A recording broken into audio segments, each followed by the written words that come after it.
This is Project Helicon, an ECD Defender 110 built to our client's exact specifications.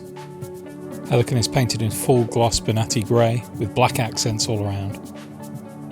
Helicon sits on 18-inch Kahn 1983 wheels with BFG all-terrain tyres.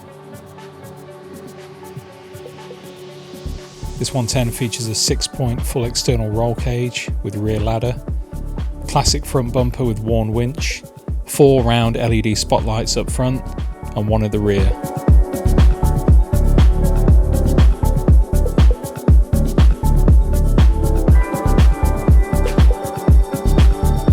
Inside, Helicon features a black Momo Nero steering wheel with mole bomber gauges, 2 Corbeau Trailcat front seats, a 60-40 split mid-row, and 4 inward-facing jump seats in the rear.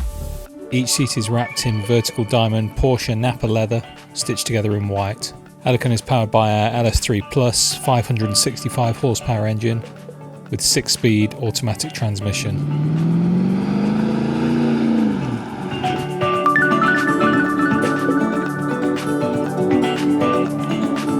This 110 also features an array of modern conveniences such as Kenwood Exelon touchscreen, JL Audio sound system, Apple CarPlay, rear AC and access to USB charging points throughout.